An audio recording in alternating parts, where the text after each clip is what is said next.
casi comenzamos, non? Bueno, cubrimos o último burato e xa podemos empezar. Bueno, pois boas noites a todas a todos. A verdade é que é un gustazo ver como está a sala. É un gustazo, non digo eu, o di tamén Duarte, que quedou gratamente sorprendido do poder de convocatoria, pero realmente a xente que hai hoxe aquí é a xente Soutomaior, que somos xente sensible, comprometida, co cual o tema o merece, e aquí estamos todos e todas. Estamos nunha palestra aberta, vale? A idea é, me comentaba Duarte Correa, facer primeiro un pequeno percorrido histórico polo conflito palestino-israelí e despois xa poñernos na situación ou no momento xeopolítico actual para ver un pouco ou entender as claves do que está pasando. Duarte Correa, que nos acompaña hoxe, profesor de Xeografía e Historia no IES de Cambados, analista internacional, participou en moitos congresos e seminarios sobre xeopolítica e relaciones internacionais en Europa e en América, colaborador habitual de Nós Diario, Terratempo e outras publicacións. Estes días, cando me comentaron a posibilidade de presentar esta charla, pois a verdade eu consulto moito na casa, eu sou moito de consultar, normalmente con Beatriz todas estas historias, a que me sirve de termómetro. Dicía, bueno, pero vamos a ver como presentamos esta charla ou que orientación lle damos, non? Descartamos, por suposto, unha orientación política ou histórica, en tanto en cuanto non teño absolutamente ou moi pouco coñecemento, para iso temos aquí a Duarte, e lle dábamos unha volta mellor por facer unha presentación máis de un punto de vista empático, humano, vale? Porque ao final o que vemos ali, se nos poñemos no sitio, pois enseguida nos asaltan os sentimentos. Pero me dixo unha cousa Duarte hoxe pola mañá, que decía que os sentimentos é algo que é facilmente manipulable.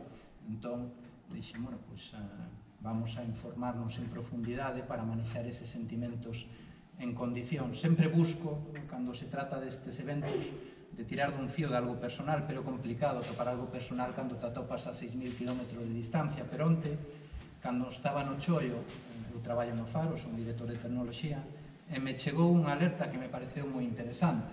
Nos notificaron desde o Centro Nacional de Seguridade que a nosa web, a web do Faro de Vigo, estaba entre as páxinas top nese momento en canto risco de ser hackeada. Inmediatamente se nos notifica para que tomemos as medidas oportunas. Estaba en risco de ser hackeada polo seu contido pro-palestino. Inmediatamente o que fixen, eu son un lector, por suposto, do xornal, foi un repaso dos artigos que tiñamos publicados que podían ser susceptibles de ser pro-palestinos. E o que me topei, que realmente un pouco era a realidade, pois é os artigos todos dun corresponsal que temos desplazado ali en a Franja de Gaza, en Cisjordania, que o que fai é un relato diario de o que ve. Entón, eso non é manipulable, o que el ve e así o transmite. O que transmitía realmente a desgracia que está ocorrendo ali, co cual dixen, efectivamente, este tipo de actos, estas movilizacións, son máis que necesarias para que ese conflicto este aí, este visible, e esa enerxía que todos poñemos para que se solucione non se apague. Hoxe pola mañá, xa repasando finalmente a parte da presentación, busquei un pouco sobre a biografía de Duarte e topei un artigo do que vou extraer unhas pouquiñas partes de Nós Diario de Duarte do ano 2022.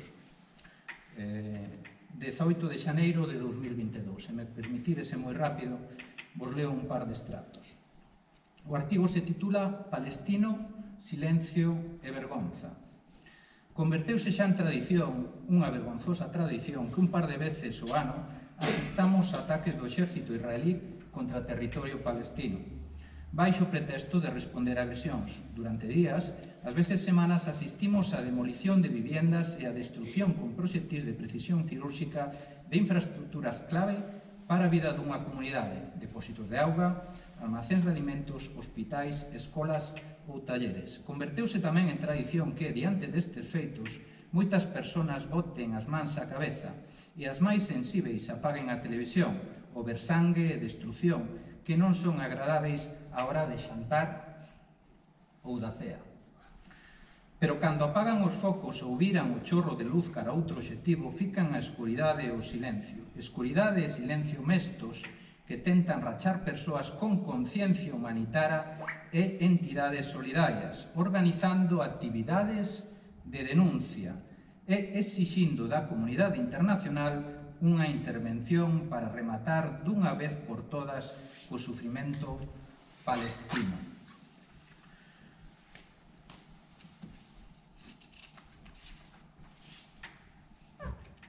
Ano 2022. Hai meses que os focos non iluminan Palestina, pero acenderánse de novo calquera día amosando de novo morte e destrucción. Se non acreditamos nesa tradición de silencio e vergonza, debemos manter acesa cada día a luz da nosa solidariedade, denunciando a política xenocida de Israel e defendendo o dereito de Palestina a construir o seu futuro como un Estado independente. Isto é parte do artigo de Duarte Correa no diario Nós no ano 2022. E cando mandei a imprimir, cometín o erro que suelo non cometer de mandalo todo seguido, co cual para un artigo de 2 páxinas me imprimiu 9. Vale, aproveitareinas en casa para papel reciclado.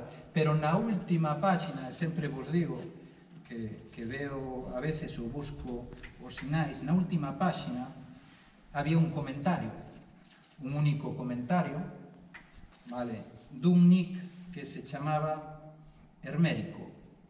Hermérico, no ano 2022, o 18 de xaneiro, puxo, como moitos de nós berramos estes días polas calles, Palestina vencerá. Oxalá Hermérico teña razón e oxalá este conflito teña unha solución. Sen máis, deixo vos, vale, o compañeiro Duarte Correa.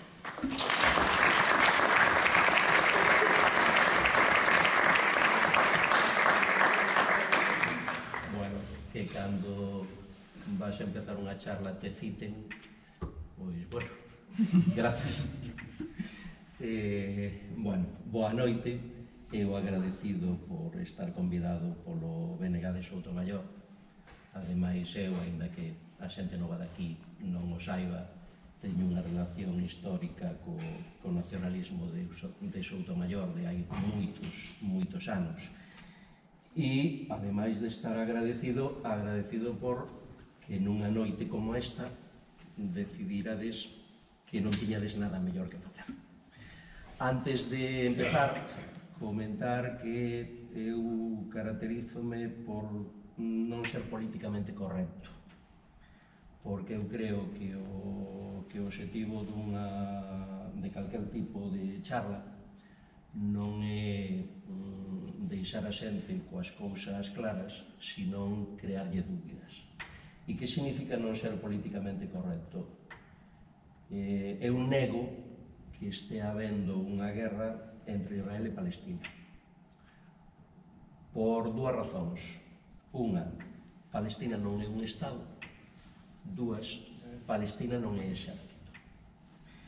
E eu, estando nas antípodas ideolóxicas de Hamas, eu nego que Hamas sexa unha organización terrorista. Porque Hamas é unha organización terrorista porque Estados Unidos decidiu metela nunha lista que ten Estados Unidos de organizacións terroristas. Isto non empezou o día 6 de outubro. Neste ano no que estamos, antes do día 6 de outubro, xa houbera, só en Gaza, despois teríamos que sumar as de Cisjordania, só en Gaza houbera xa 300 persoas palestinas matadas polo exército ou polos colonos israelís sin ser nun enfrentamento. Non quero dicir que se alguén morre nun enfrentamento sea menos morte, é dicir, é morte igual. É dicir, pero persoas que non estaban armadas, non facían ningún ataque a Israel e foron asasinadas polo exército ou polos colonos israelís. E despois hai unha novidade hoxe, que o mellor algunhas das persoas que estáis aquí vístela, que un dos temas sobre os que está edificada esta historia do 6 de outubro é que Hamás matou a centos de persoas esa tarde. Hoxe sai unha información de fontes serias de que parte desas mortes, e volvo a decir, son mortes igual, parte desas mortes foron a mans do propio exército israelí, que non se imaginaba de xeito ningún que un dos exércitos máis poderosos do planeta pudera sofrer ese ataque e no nerviosismo dispararon contra a súa propia xente. Por colocar como inicio. En que situación estamos? Isto non é unha casualidade, isto non é unha cousa nova, isto é unha cousa que leva xa un século. E que leva un século, desde o meu punto de vista, non por causa do pobo palestino ou por causa dos israelís, sino por causa dos europeos, que nos dedicamos históricamente, desde aquel momento din que descubrimos América, nos dedicamos a crearlle problemas a outros moitos povos. De onde sae todo este conflito israelo-palestino? Todo este, bueno, primeiro, que é Gaza? Gaza é un territorio como o do Concello de Vilalba, ou por falar algo que vos é máis cercano, Gaza é un territorio como se o Concello de Pontevedra fora 3 veces máis grande. É dicir, en extensión, Gaza é 3 veces máis grande que o Concello de Pontevedra. E ali viven 2 millóns de persoas. Cisjordania é bastante máis grande, pero se collemos Gaza, Cisjordania e Israel, teríamos aproximadamente un par de miles de kilómetros menos a extensión que ten Galiza. Ese é o lugar onde se está producindo todo isto e que neste momento, desde o meu punto de vista, é o centro do debate que hai a nivel internacional ao respecto de como vamos a construir as relacións internacionais a partir de agora. Ese centro, desde o 23 de febreiro do ano 2022, foi Ucrania. E neste momento é Palestina. De onde ven todo isto? Todo isto ven fundamentalmente de como se remata a colonización, o proceso colonizador de todo o Oriente Medio, colonizado basicamente por Francia e por Inglaterra, e dun movimento que é o sionismo. É dicir, o sionismo é un movimento que o que defende é que hai que crear un Estado xudeo independente donde estaba históricamente o reino de Israel. É dicir, un Estado xudeo, é dicir, un Estado religioso. É dicir, falase moito de Irán nesa zona, pero realmente o que defende Israel é algo moi semellante. Bueno, pois o sionismo empeza a ter unha expansión a finais do século XIX, por darvos así algún dato. Nesa zona da que estamos falando, en 1880 había 24.000 xudeus e había 500.000 de non xudeus. E, a partires de 1917, Gran Bretaña, potencia colonizadora, toma a decisión de apoiar esa idea de crear un Estado xudeo en parte do seu territorio.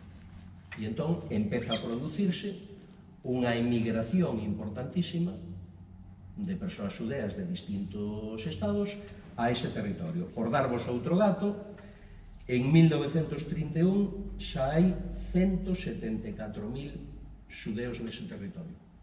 É dicir, pasamos de 24.000 a 174.000 en 30 anos.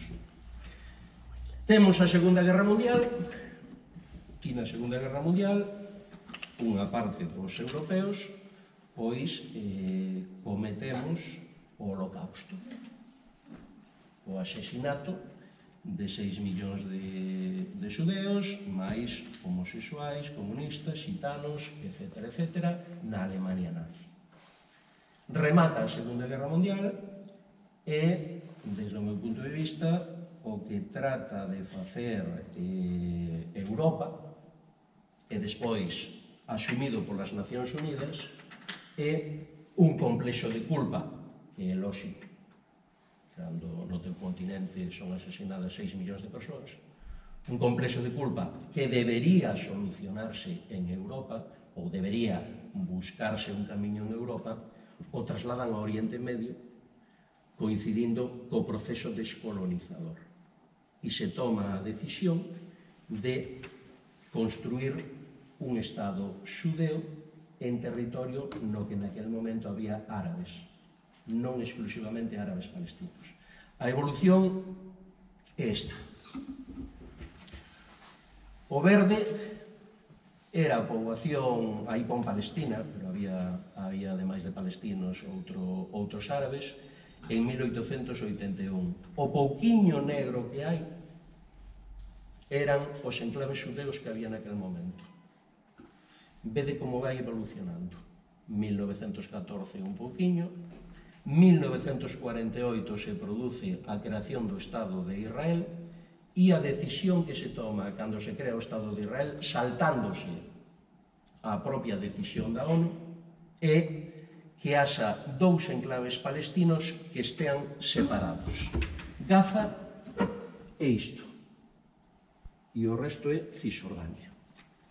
É dicir, sáltanse, cando crea o sionismo o Estado de Israel, o acordo que se chega nas Nacións Unidas, acordo naquel momento que ten o apoio das dúas potencias que existían, que era a Unión Soviética e que era os Estados Unidos, por razóns distintas, razóns de xeopolítica. E vemos como vai avanzando a situación. Frente a esa creación dun Estado que parte realmente a túa poboación, pois empezan a levantarse árabes. Nese momento ainda non temos os distintos países que están creados agora. Hai algúns, os distintos estados, outros non. E empeza o enfrentamento entre os árabes e os israelís. Por que digo ao principio de que agora non estamos nunha guerra? Naquel momento sí había unha guerra. Había unha guerra entre estados árabes e o Estado de Israel. Pero, a partires dos acordos de Camp David de 1978 e dos acordos de Oslo de 1993, hai cambios nos países árabes. Hai un país árabe en concreto, que é Egipto, que pasa a considerar que ten que haber algún tipo de acordo con Israel e que teñen que existir os dous estados, e entón os países árabes paran calquer tipo de enfrentamento armado con Israel. Por iso defendo eu que desde 1993 non podemos decir que haxa unha guerra, hai unha masacre. Até 1993 teño o posicionamento que teña cada quen, desde un punto de vista histórico, estamos con unha guerra. Hai distintos estados con distintos exércitos que se enfrentan entre eles. A partir dese momento, desde o meu punto de vista, o que hai é unha masacre. A partir de 1993 empeza a producirse un cambio na estrutura política de Palestina, cambio que está fomentado fundamentalmente polos Estados Unidos e por Israel. A estrutura política palestina era unha organización mayoritaria que se chamaba Fatah, que sigue sendo mayoritaria, que era a organización do que todo o mundo escoitastes falar del, Yasser Arafat, que era o líder palestino que dentro de pouco pois se acabará descubrindo que foi asesinado, que foi envenenado. Non tardará en saberse. Non estou facendo bola de cristal, cando se saiba, acordarvos do día de hoxe. E hai dúas organizacións políticas marxistas-leninistas que son o Frente Popular de Liberación de Palestina, unha organización que vallades ao 25 de xullo sempre é das máis aplaudidas cando se presenta, o compañeiro Fallez, e outra organización que é o Frente Democrático de Liberación de Palestina.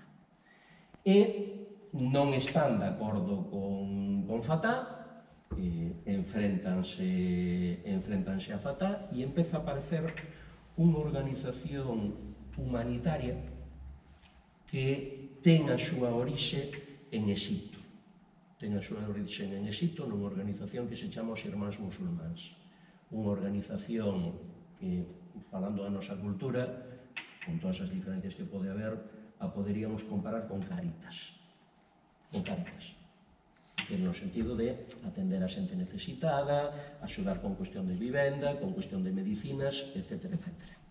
Esa organización empeza a ter unha forza importante e empeza a ter financiamento por parte de Irán e a partir do ano 2000 esa organización empeza a considerar que ten que participar en política e tamén que ten que crear un grupo armado. Nesa participación política empeza a medrar moito, sobre todo por esas accións de caridade, pero tamén porque por parte de Israel se lle empeza a insuflar cartos con un obxectivo que consigue, que é que gane as eleccións do 2006. Hai unha declaración naquel momento do primeiro ministro israelí que cando se celebran unhas eleccións no 2006, en Cisjordania gana Fatah e en Gaza gana Hamas. E o primeiro ministro israelí di que o triunfo de Hamas é moito máis positivo para Israel que ganara calquera das tres organizacións.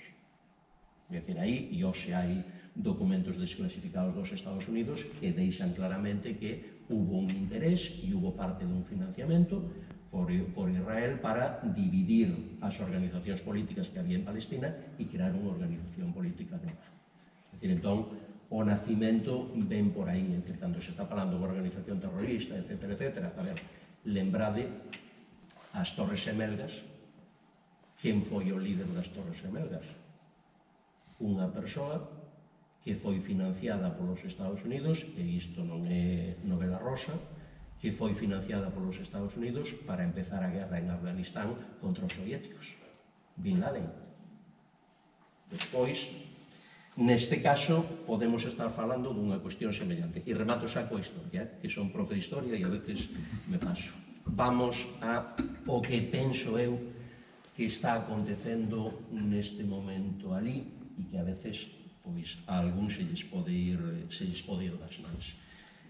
Sabedes que vivimos un momento histórico moi especial, non só porque no Estado español teñamos dous reixes, ou porque, quen se sades católicos, hasta hai pouco tiñades dous papas, e iso na historia casi nunca se produciu, é dicir, senón porque vivimos nun momento de cambio de época.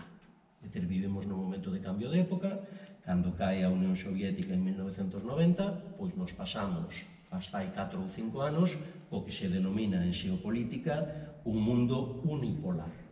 Un mundo unipolar dirixido polos Estados Unidos. No aspecto político, e mundo unipolar que nos leva ao que lle chamamos a globalización. Ese un mundo, mellor ou peor, gústenos máis ou gústenos menos, no que vivimos desde 1990 a 1991, hasta hai 4 ou 5 anos, nos que se empeza a ver unha decadencia dos Estados Unidos e hai dúas probas desa decadencia dos Estados Unidos. A chegada de Trump á Casa Blanca e o feito de que China xa é a primeira potencia económica, non armamentística e non política. É dicir, se decimos quen é a primeira potencia mundial neste momento, Estados Unidos. Pero se decimos quen é a primeira potencia mundial no ámbito económico neste momento, China. Entón, neste momento, cara a onde camiñamos? Pois o que se di é que camiñamos cara a un novo mundo que vai ser un mundo multipolar, no que non haxa exclusivamente unha potencia, senón no que hai outras potencias e hai outro xeito de relacionar o mundo. Ben, ese cambio de época tamén está relacionado con un cambio que temos que facer nas fontes de enerxía, porque as fontes de enerxía máis importantes do que é a segunda revolución industrial, que é o petróleo, pois son finitas, e neste momento se están facendo determinados movimentos para ir fundamentalmente co que se chama enerxía verde, máis importancia da eléctrica, porque sufrimos nós co tema dos eólicos, etc. Pero, mentres non se produce ese período de transición, sobre todo hai un enfrentamento moi grande para ver quen controla as fontes de enerxía e o comercio que estamos utilizando hoxe. Hai moita xente que di que Netanyahu é un loco. Eu non creo que o sexa, por iso comentabas ti que eu sempre digo que temos que ter cuidado cos sentimentos, os sentimentos temos que cultivalos, pero cando se fai política ou cando se analiza calquer feito, temos que ser conscientes de que os sentimentos son moi facilmente manipulables e, sobre todo, cos medios de comunicación que temos hoxe.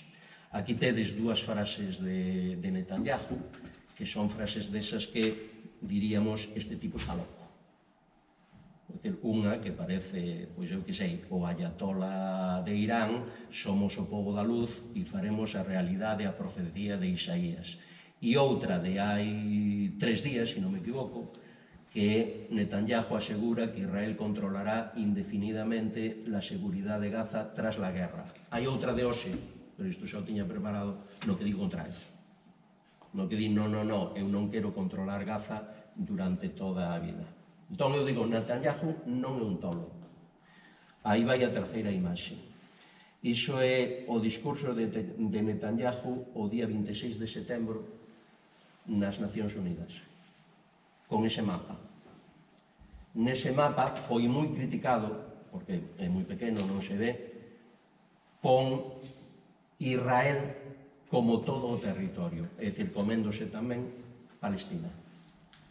E despois hai un feito moi importante que é esa línea vermella que pon el, esa línea viría da India e acabaría nos portos do Pireo en Grecia, e é unha línea que está moi relacionada co que vos comentei antes do control das fontes de enerxía e do control do comercio, que é a cuestión fundamental que eu creo que está en enfrentamento neste momento.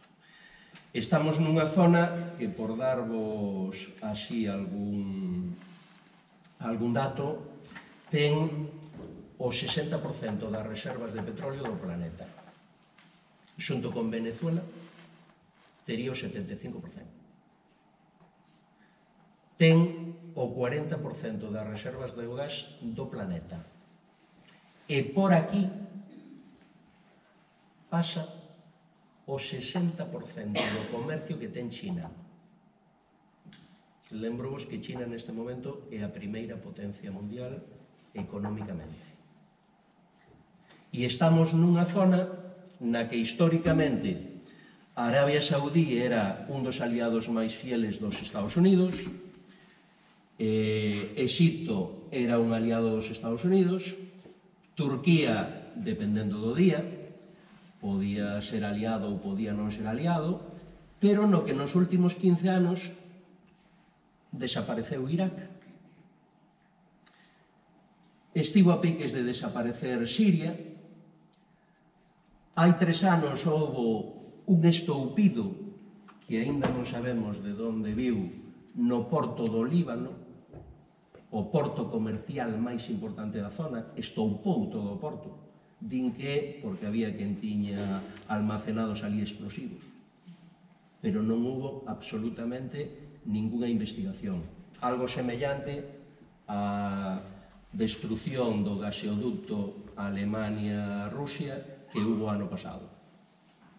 É dicir, só hai 3 estados que teñan capacidade tecnolóxica para poder facer iso, que son Gran Bretaña, Estados Unidos ou Rusia. Rusia está claro que non o fixo porque non lle interesaba, porque o gasoducto era deles e de Alemania, e os outros dous non teñen preocupación ninguna por investigarlo. Ben, aquí se están producindo cambios moi importantes relacionados con unha alianza que escoitaríades o mellor falar algo, que son os BRICS. Os BRICS é unha alianza comercial liderada por China e liderada por Rusia, que o plantexamento que ten do comercio non é o mesmo plantexamento que temos os europeos. E cando falo dos europeos, falo dos Estados Unidos. Nós temos un plantexamento do comercio que xa empezou a facer Cristóbal Colón, que era o de eu comercio contigo e ao mesmo tempo che impoño o meu sistema político. Os chinos teñen un plantexamento do comercio que é que eles non se meten no sistema político de outros países e que eles o que queren é unha relación comercial. O que nós levamos facendo desde Colón está definido por un exipcio, ademais, un pensador exipcio que morreu hai 4 anos, que era Shamir Amin, que lle chamaba eurocentrismo, pensarnos que somos o centro do mundo. É dicir, nós decimos por aí que fomos os inventores da imprenta e os chinos xa inventaron 600 anos antes. Ou nós vamos por aí dicindo que descubrimos América, como si, cando chega Colón ali non houbera nada. É dicir, nese sentido, seguimos indo polo mundo pensando que somos o mellor sistema político, o mellor sistema económico e o mellor sistema social. É dicir, que está definido como eurocentrismo. Bueno, pois, os BRICS, que tiveron unha reunión no mes de agosto e que formaban parte Brasil, Rusia, China, Sudáfrica e a India, se vos fixades, países moi distintos, pois, a partir do 1 de xaneiro está prevista, e digo está prevista porque esta guerra pode influir en que algún decida non entrar, que entren nos BRICS, que se convertiría despois de China, ainda que China forma parte del, pero non comercia todo dentro dos BRICS, na segunda potencia comercial do planeta, pois está previsto que entren a Arabia Saudí, os Emiratos Árabes, Exipto, Sudán, que estaría aquí abaixo, Etiopía e Irán. É dicir, todos os países fundamentales desa zona, todos os países, excepto Etiopía, que teñen moitas riquezas petrolíferas, e todos, menos Irán, socios históricos dos Estados Unidos. E diredes vos, e como pode ser que socios históricos dos Estados Unidos agora se poñan do outro lado? Pois porque no mundo, desde hai 10 ou 15 anos, sacando a Unión Europea, que somos o centro do mundo, o resto empezan a moverse en función dos seus intereses, non en función da idea política que teñas, senón en función dos intereses comerciais.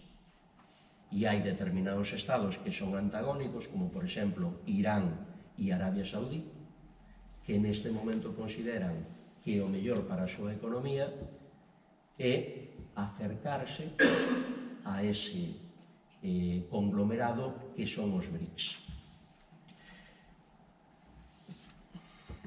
En marzo do ano 2021, non sei se lembrades, esa imaxe que aparece abaixo, unha pequena excavadora que no canal de Suez se dedicaba coa súa pala a tratar de salvar da area a ese barco da imaxe da arriba. Ese barco é un dos portacontenedores máis grandes que hai no planeta. Ahora hai outros máis grandes que xa non poden pasar nin polo canal de Suez, nin polo canal de Panamá.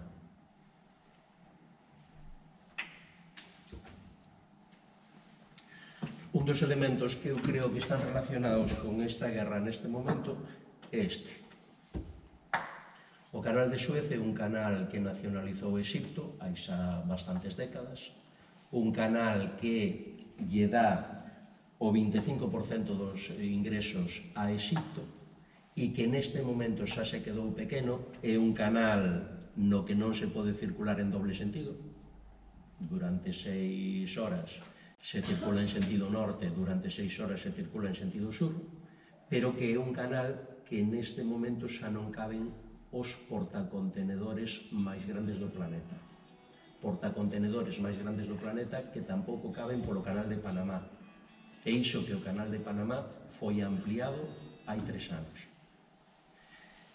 Israel leva desde os anos 60 con ese proxecto.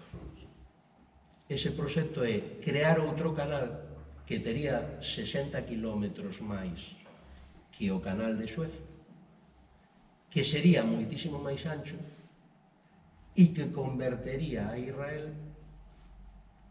no elemento central económico desa zona. Por todo, é dicir, os grandes portacontenedores neste momento que non caben polo canal de Panamá, que é o que teñen que facer? Teñen que bordear toda África para chegar a China.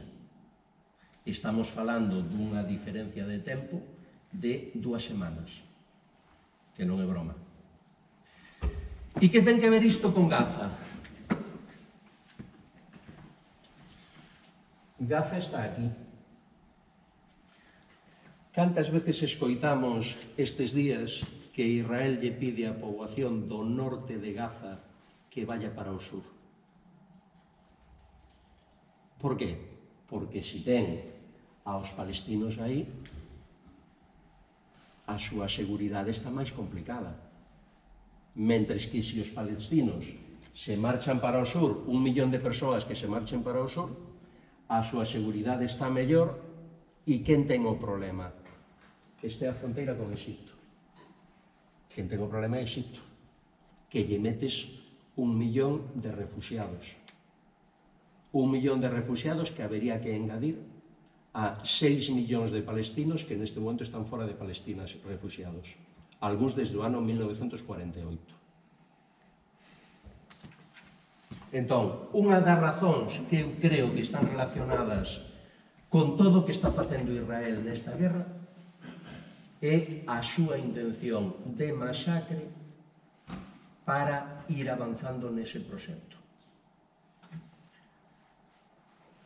Outro dos elementos, ese é un mapa dun instituto universitario de América Latina, é un mapa de hai 3 anos, agora pode ter cambios, sobre todo no caso de Venezuela, que se atoparon terras raras, que é unha das cuestións que neste momento é fundamental para fusibles, móviles, etc. etc. Este é un mapa dos recursos que hai no planeta. Fixadevos o Oriente Medio, a importancia que ten en petróleo e en gas. Entón, a maioría dos problemas de enfrentamentos que está habendo no planeta neste momento son donde hai as grandes reservas. Rusia, que poderíamos falar noutro momento da famosa guerra de Ucrania, e agora Oriente Medio. Pero temos outras guerras das que pouco se fala, por exemplo, no centro de África. De África nunca se fala. Pero levan décadas con guerras para controlar determinados materiais que son básicos para nós. Control das fontes de enerxía e control do comercio. Esa é unha ruta elaborada por China, recuperando a ruta da seda da Idade Moderna, que ten 3 ramais. Un dos ramales xa está finiquitado debido á guerra en Rusia, que é o ramal que desde Moscú chegaría a Madrid. Ten outros 2 ramales. O outro ramal por terra, ese que pon Irán, Turquía, Estambul, Sofía. Se esta guerra se mantén, ninguén que se dedica ao comercio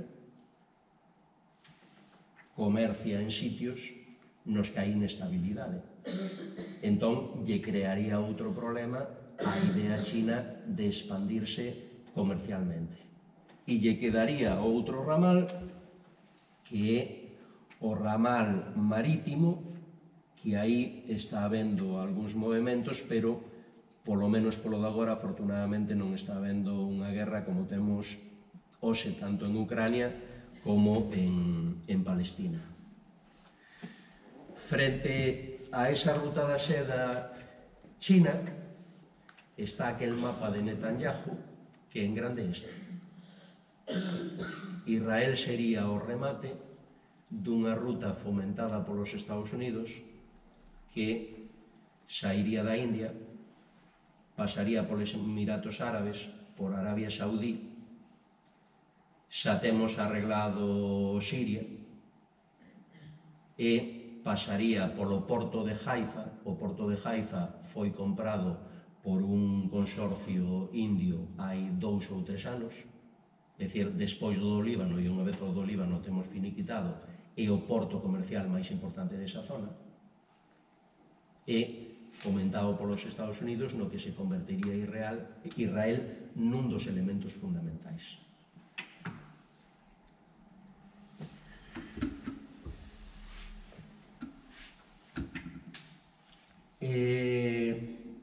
Decía ao principio que non faláramos dos sentimentos cando analizamos feitos históricos.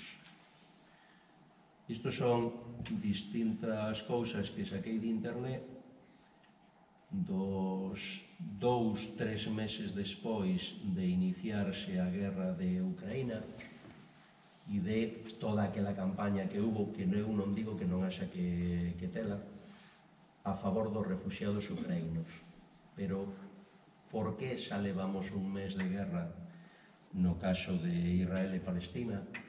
Non hai un presidente do goberno español que decore a sede do seu partido cos colores de Ucrania, non se saca un selo cos colores de Ucrania, a quen somos profes non nos chegan rapidamente con un dicionario ucraíno-español, a banca non se dedica a facer unha campaña "tú quieres ayudar tamén a los palestinos", ou, lembrade nos medios de comunicación, durante 2-3 meses despois de iniciarse a guerra de Ucrania, todas aquelas persoas que eran postas como valientes, porque collían en Pontevedra, en Becerreá, son os 2 casos que máis lembro, alugaban un autobús e se marchaban a Ucrania, 6.000 kilómetros, 5.000 kilómetros e algo, a buscar refugiados, e que eran convertidos en héroes.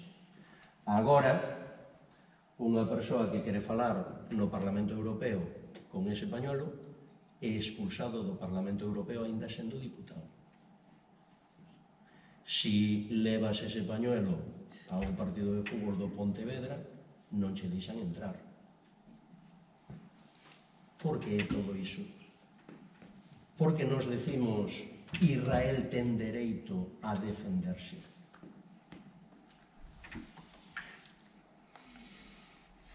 Eu creo que basicamente por isto, que está relacionado co que vos decía antes do eurocentrismo. A imaxe da vosa esquerda de abaixo son palestinos, a imaxe da vosa dereita de abaixo son ucraínos.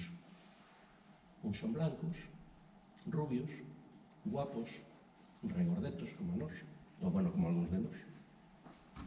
Outros non.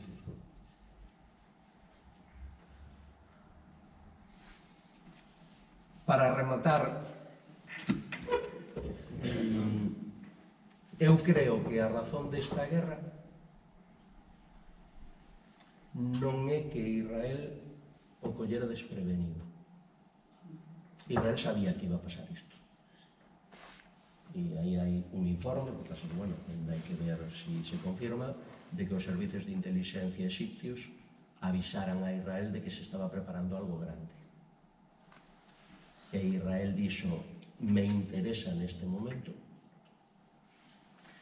Por que jamás fai iso? Jamás son suicidas? Eu non creo que sean suicidas, non son allí os estes dos coches bombas de últimamente, os que lle cortaban o pescozo en Siria aos norteamericanos, etc. É dicir, son unha cuestión moi distinta nese sentido. É dicir, jamás necesita demostrarlle ao seu povo que hai posibilidade de enfrentarse seriamente con Israel.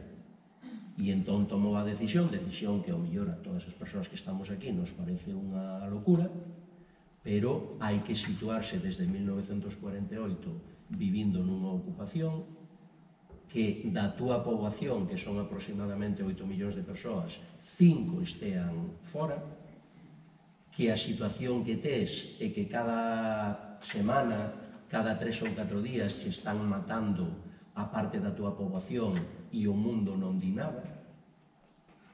E nesa situación, pois, a veces hai saídas á desesperada, que eu creo que é o que tratou de facer Hamás.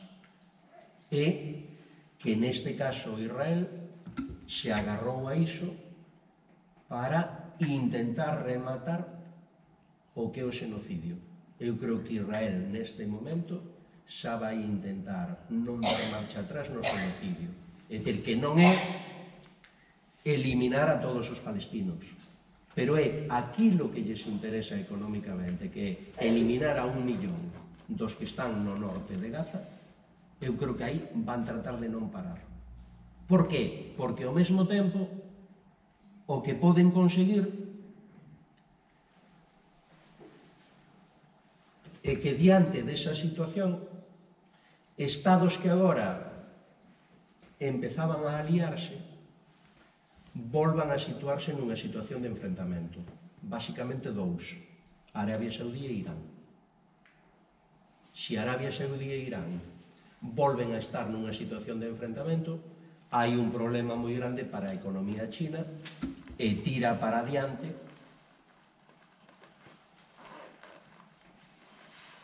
este outro proxecto vinculado basicamente aos Estados Unidos. E cando digo aos Estados Unidos, digo a nós.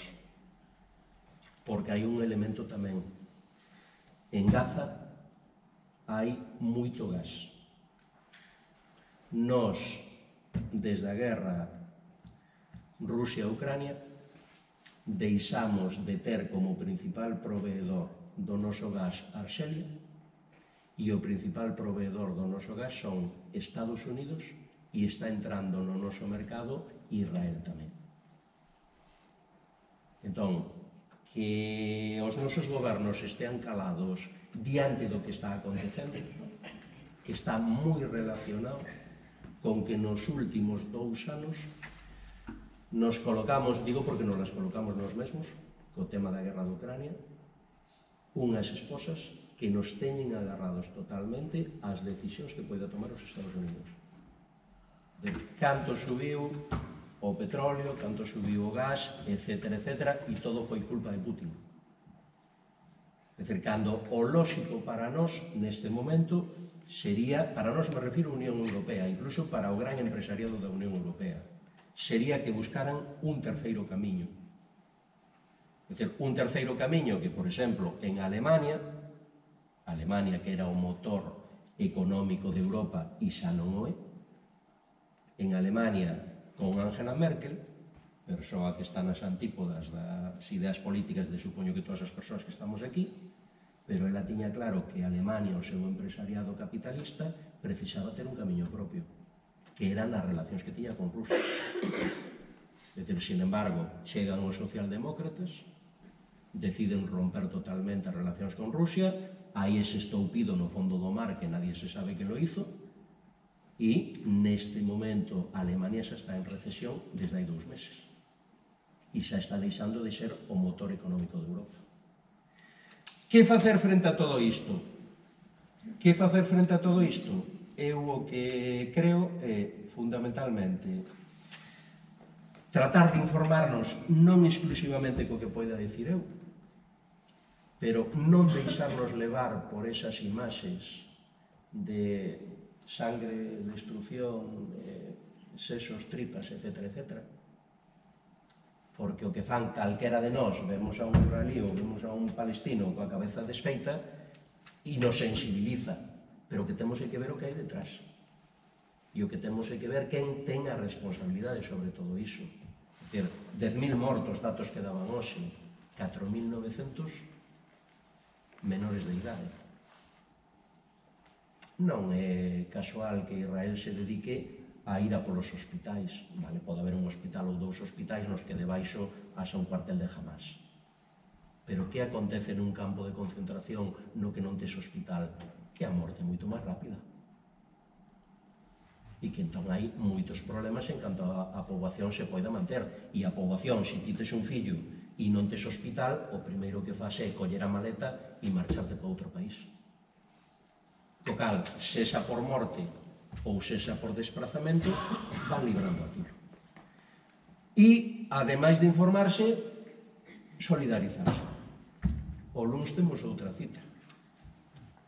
E vamos a ter que ter máis aínda, porque o camiño que nos está levando é un camiño verdadeiramente que, bueno, as persoas de aquí que temos máis idade, pois nunca imaginaríamos que na Europa democrática se prohibira levar ese pano, ou que agora entremos neste móvil que nos informamos de todo e haxa medios de comunicación nos que non podamos entrar, como no franquismo.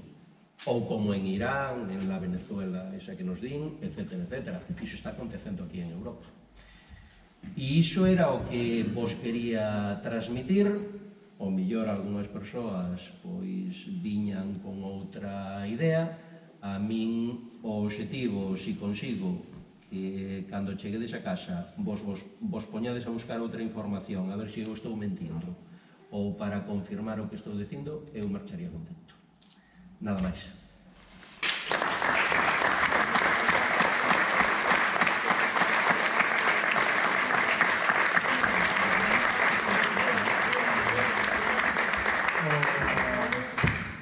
Moitas gracias, Duarte. Realmente, mirando vos as caras, pues non sei como se vai pedir ánimos, pero é triste. É moi difícil separar os sentimentos deste conflicto, pero hai que ser a veces un pouco frío. Me decía Duarte se marcha para casa, e lle dixen que non, porque a xente de aquí pregunta moito, e sei que moitos e moitas de vos estáis con ganas de preguntar, así que mans arriba, estamos en confianza, estamos en familia. Empezamos. José. Non sendo un conflito que ten exactamente, non se pode establecer muitos paralelismos, pero quería saber, se podes explicar así brevemente, que puntos de unión pode haber entre o conflito que está agora mesmo no territorio de Palestina e Israel e a situación que está vivindo en Taiwán.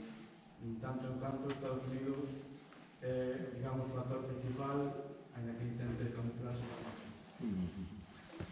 A ver, desde o meu punto de vista, Estados Unidos está intentando que China faga o que fixo Rusia, pero se está equivocando totalmente. China nunca vai invadir Taiwán. Que ademais hai outro dato que moita xente non sabe. Taiwán, según as Nacións Unidas, é China.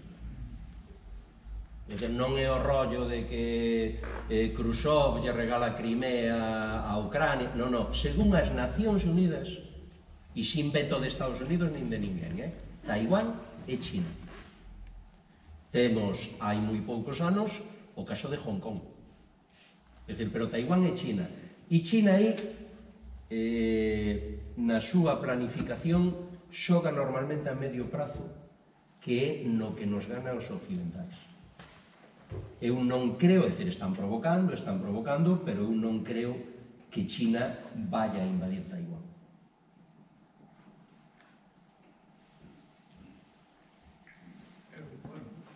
Nada, eu simplemente fago uns apontamentos nas que preguntas sobre o tema do que é por etnia, o tema de canto Ucrania e Israel. Eu creo que vai tamén máis alá disso, porque basicamente Ucrania era pro Estados Unidos igual que Israel, ou seja, hasta 2014 non.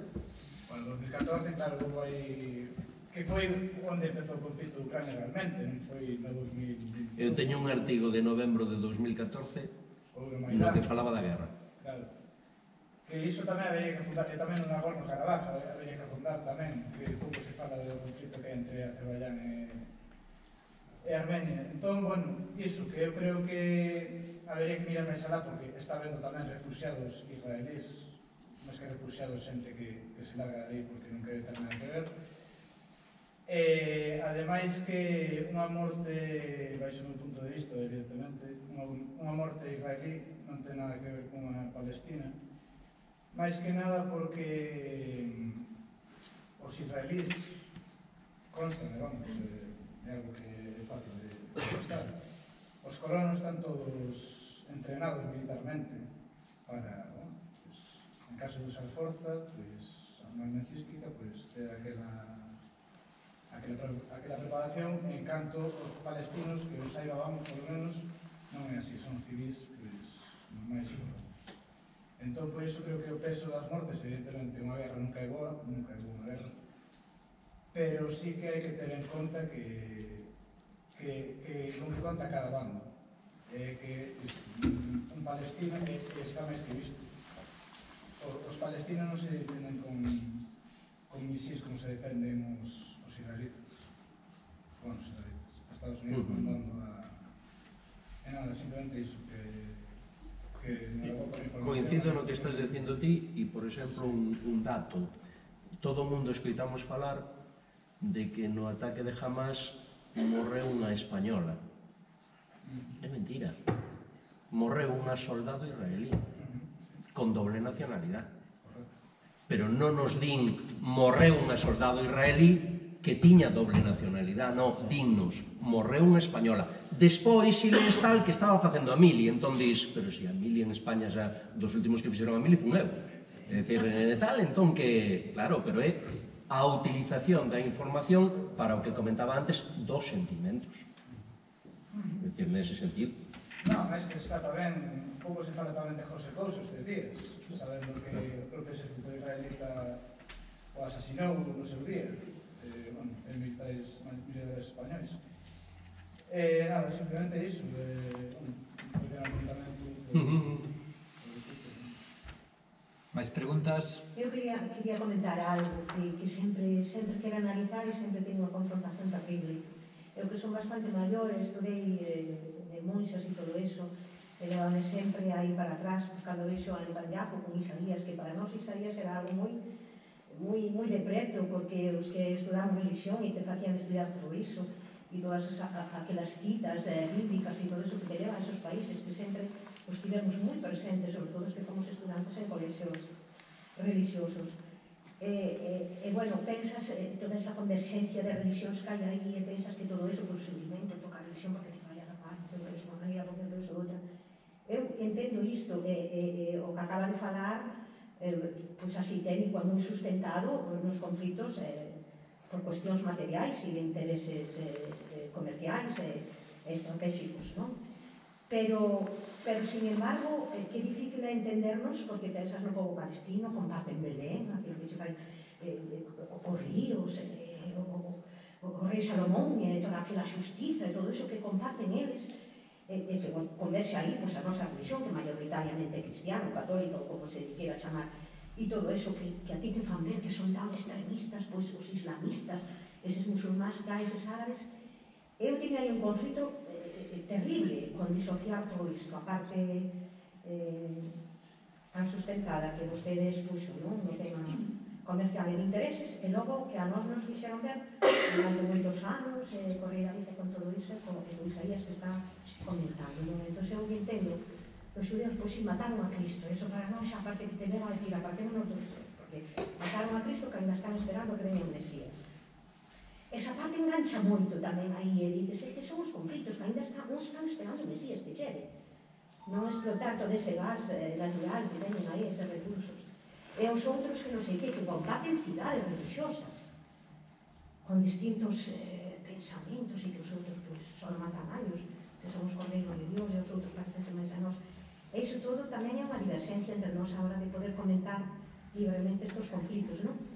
A ver, eu respeto, eu non teño conviccións religiosas, respeto a quen ten conviccións religiosas, e a veces o meu alumnado me di: profe, ti normalmente falasnos da religión. A religión é importantísima na historia da sociedade, pero a religión tamén se utiliza como excusa para tapar outras cousas. Por iso poñía antes, Netanyahu non é un tolo, é dicir, vamos a recuperar o reino tal, é dicir, senón que con iso tapa determinadas cousas. Cando as cruzadas íbase a vengar, o que estabas dicindo ti, os que mataron a Cristo, unha mierda.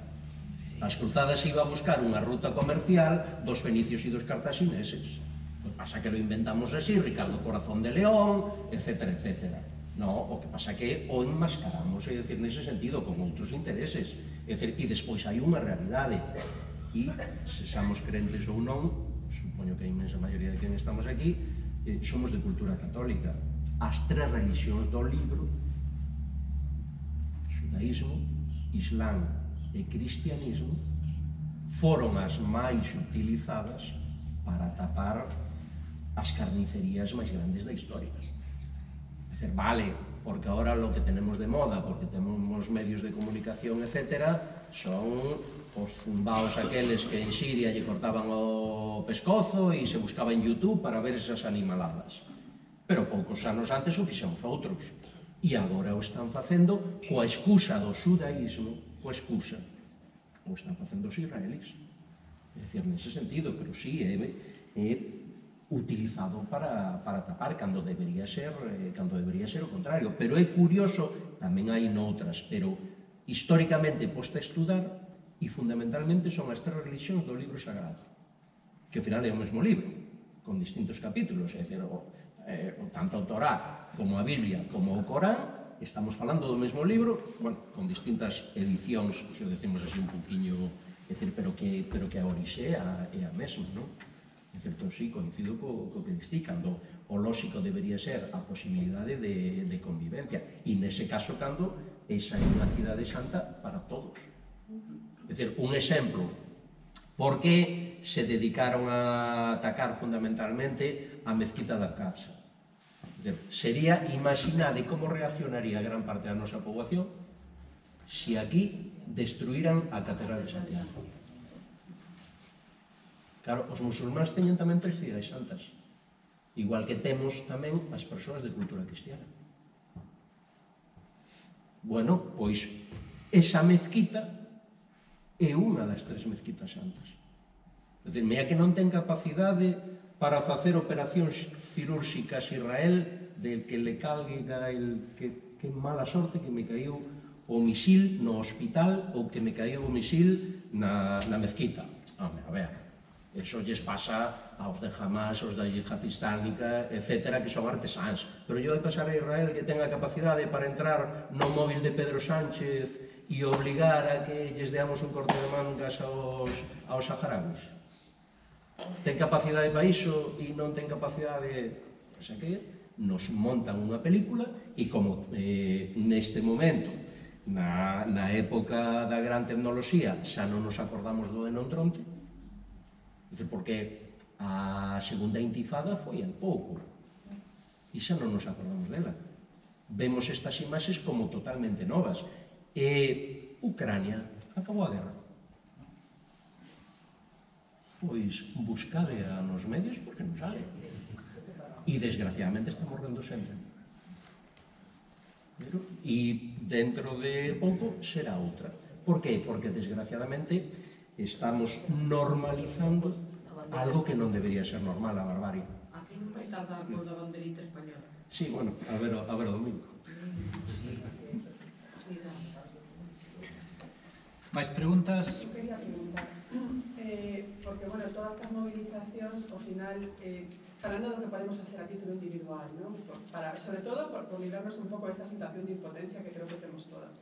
Estas movilizacións, pois eso, son máis un sinal cara a eles como de apoio por parte do povo, desta liña de que só o povo salva o povo, porque ao final os nosos gobernos, despois de todo o que acabas de expoñer, non van mover ficha no tema, non? Entón, eu quería, ademais do tema de mobilizarnos como signo de solidariedade puro e duro, nada máis, si ti pensas que estas accións de boicot, tanto, por exemplo, como as que saíron dos estibadores de negarse a mover contenedores con armamento e demais, como as que a título individual podemos facer dende esos movimentos que se están... Sí, BDS. Exacto. Si crees que poden ter alguna repercusión real. A ver, o millor a intervención vos pareceu pesimista. A ver, todos os momentos de cambio se producen convulsións deste tipo. E convulsións durísimas. Pero eu creo que tamén hai que ter confianza no que decías ti de que o povo salva o povo. Si a cousa fora tan dura e